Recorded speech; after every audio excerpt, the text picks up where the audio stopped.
శ్రీమాత్రే నమ. జయ గురు దత్తాత్రేయ నమ. ఈ వీడియోలో మనం మేషరాశి వారికి ఏప్రిల్ 19వ తారీఖు నుంచి 25వ తారీఖు మధ్యలో జరగబోయే వార ఫలాలు పరిశీలించినప్పుడు మేషరాశి వారికి ఈ వారం నుంచి వారి యొక్క పరిపాలన ధైర్యం పెరిగే అవకాశాలు ఎక్కువగా ఉంటాయి. అంటే రాశి అందే రవి ఉచ్చులో ఉండడం జరిగింది. ఎటువంటి గ్రహాలతో కలవకుండా రవి ఒక్కడే సింగిల్గా ఈ మేషరాశి యందు సంచరించడం వల్ల, అది రవికి ఉచ్చరాశి అవడం వల్ల మీ యొక్క పరిపాలనా విధానానికి కానీ మీలో ఉన్నటువంటి టాలెంట్కి కానీ తిరుగు లేకుండా మీరు చెప్పినట్టు ప్రతిదీ జరిగే అవకాశం ఉంది. సరే, మీలో ఉన్నటువంటి టాలెంట్కి తగిన గుర్తింపు కూడా ఈ సమయంలో రావడం జరుగుతూ ఉంటుంది. అలాగే మీ పిల్లల విషయంలో కూడా ఒక అభివృద్ధికరమైనటువంటి వార్త ఈ సమయంలో మీరు వినడం జరుగుతూ ఉంటుంది. ఈ సమయంలో మీరు ఏదైనా పోటీలో పాల్గొన్నా, ఎన్నికల్లో నిలబడ్డా తప్పకుండా విజయం మీకే రావడం జరుగుతూ ఉంటుంది.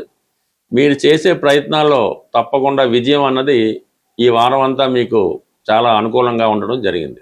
దాంతోపాటుగా ఇదే రోజున ఈ వారంలోనే శుక్రుడు ధనస్థానంలో స్వక్షేత్రంలో ప్రవేశించడం జరిగింది. ఆ కారణం వల్ల మీ కుటుంబంలో ఒకరికి ఏదైనా శుభకార్యం జరగడం కానీ, ఉద్యోగం రావడం కానీ జరిగే అవకాశం ఉంది. కుటుంబ ఆదాయం పెరిగే అవకాశం ఉంది. అలాగే వ్యక్తిగతంగా వివాహం కొరకు ఎదురు చూస్తున్నటువంటి వారికి చాలా వరకు వివాహ ప్రయత్నాలు ఫలించే అవకాశం ఉంది. చాలా కాలంగా దూరంగా ఉన్నటువంటి మీ యొక్క బంధువు, అంటే మీ కుటుంబంలో మీ అమ్మాయి కానీ కోడలు కానీ, అంటే మీ కుటుంబ సభ్యులు చాలా కాలంగా దూరంగా ఉంటూ ఈ వారం మీ కుటుంబంలో కలిసే అవకాశం ఉంది. మీరంతా కలిసి ఏదన్నా ఒక వివాహ కార్యక్రమంలో కానీ, ఒక శుభకార్యంలో కానీ కలుసుకునే అవకాశాలు ఎక్కువగా ఉన్నాయి. మొత్తం మీద ఆర్థిక పరంగా మీకు మీ కుటుంబ అవసరాలకు స్త్రీల నుంచి ఆర్థిక సహకారం లభించే అవకాశం ఉంది. అలాగే స్త్రీలకి విలువైనటువంటి బహుమతులు, కానుకలు వారి పుట్టింటి ద్వారా వచ్చే అవకాశాలు చాలా బలంగా ఉండడం జరిగింది. ఇక ప్రధానంగా తృతీయ వ్యయాధిపతులైనటువంటి బుధ గురువుల మధ్య పరివర్తన అనుకోకుండా ప్రయాణాలు చేయవలసి ఉంటుంది. అలాగే మీ చిన్ననాటి స్నేహితుల్ని కలుసుకునే ప్రయత్నం చేస్తారు. వారి యొక్క అవసరాలకి ఏదో విధంగా మీరు ఆర్థిక సహకారం అందించవలసి ఉంటుంది. అలాగే మీ యొక్క పిల్లల చదువు గురించి కానీ, లేదంటే మీ తోడబుట్టిన వారి చదువు గురించో, వారి వ్యాపార అవసరాలకో వేరే అవసరాలకో మీరు కొంతవరకు ఆర్థిక సహకారం అందించడం జరిగే అవకాశం ఉంది.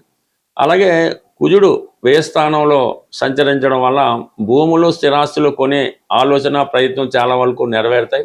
దీర్ఘకాలికంగా ఉన్నటువంటి రుణాలు తీర్చే ప్రయత్నం జరుగుతూ ఉంటుంది. బట్ ఏదైనా ఈ సమయంలో దగ్గర బంధువులతో విరోధాలు, విభేదాలు వచ్చే అవకాశం ఉంది.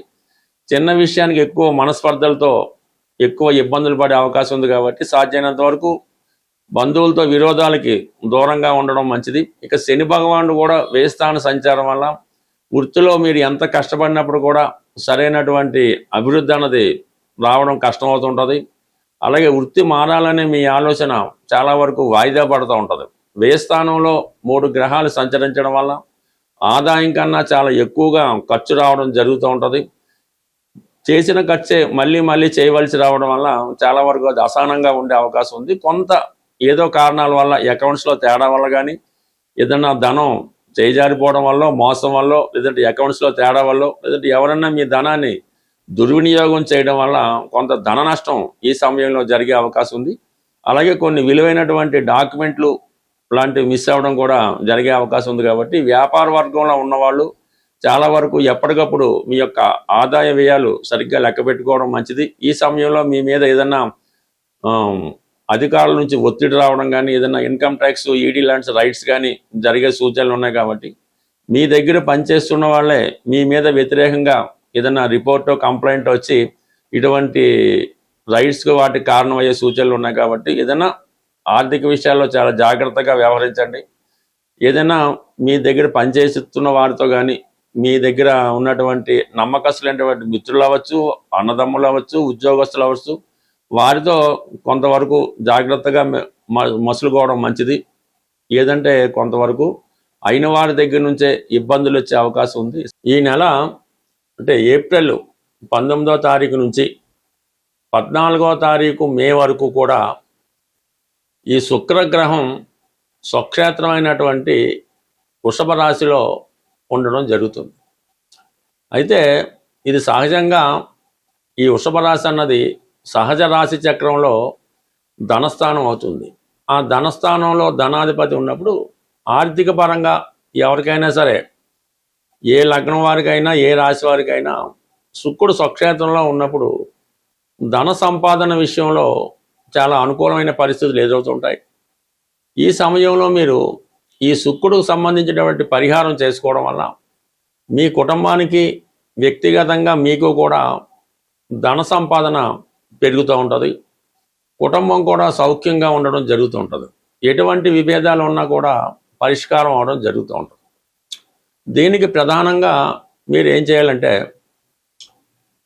శుక్రవారం రోజు, ఏదైనా ఒక శుక్రవారం రోజు సాయంకాల సమయంలో ఏదైనా దేవాలయంలో ఎరుపు రంగు గులాబీ పూలు ఒక 6 మంచివి, చాలా ఫ్రెష్గా ఉన్నవి ఆ దేవాలయంలో సమర్పించవలసి ఉంటుంది.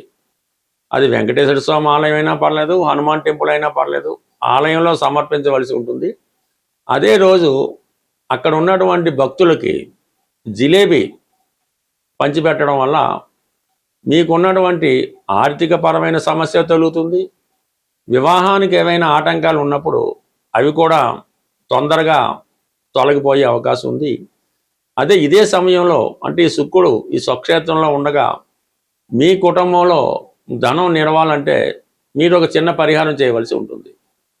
ఈ పూర్వకాలంలో, అంటే ఇప్పటికీ కూడా కొన్ని ప్రాంతాల్లో ఈ డబ్బులు వేసుకునే డిబ్బీలు అంటారు దాన్ని, మట్టితో చేసినటువంటిది డబ్బులు వేసుకునే ఒక చిన్న మట్టి కుండ లాంటిది తీసుకొని అది శుభ్రంగా ఇంటికి తీసుకొచ్చి దానికి శుభ్రంగా పసుపది రాసి ఆ మట్టి పాత్రలో ఒక పిడికెడు కళ్ళుప్పు, ఒక 5 గోమతి చక్రాలు, అలాగే రాగి నాణ్యాలు ఏవైనా ఉంటే కనీసం ఒక 6 కానీ 3 కానీ, లేదంటే ఒక రాగి నాణ్యమైనా ఆ మట్టి పాత్రలో వేసి దానికి పైన ఒక ఎరుపు రంగు క్లాత్తో క్లోజ్ చేసి అది మీ దేవుడి మందిరంలో కానీ, లేదంటే మీరు సామాన్లు దాచుకునే ప్రాంతంలో దాన్ని జాగ్రత్త పెట్టడం వల్ల అది నెమ్మదిగా మీకు ఆకర్షణ పెరిగి ధనం సమృద్ధిగా వచ్చే అవకాశం ఉంది.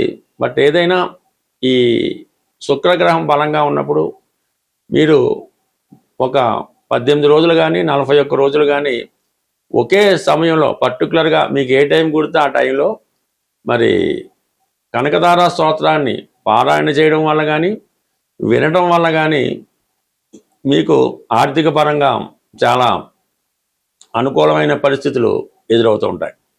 సో ఇదే సమయంలో ఎక్కువగా స్త్రీలని గౌరవించడం, అంటే మీకు తల్లిగారికి కానీ, పెద్దలు మీ కుటుంబ పెద్దలకు కానీ ఎవరైనా మంచి స్త్రీలకి మీరు ఈ సమయంలో వాళ్ళకి ఒక కానుకగా ఎరుపు రంగు చీర, జాకెట్టు, గాజులు, ఈ సౌభాగ్య వస్తువులు వాళ్ళకి మీరు కానుకగా ఇవ్వడం వల్ల మీకు వాళ్ళు సంతోషించినప్పుడు ఆటోమేటిక్గా మీకు ధన సమృద్ధి కూడా కలిగే అవకాశం ఉంది.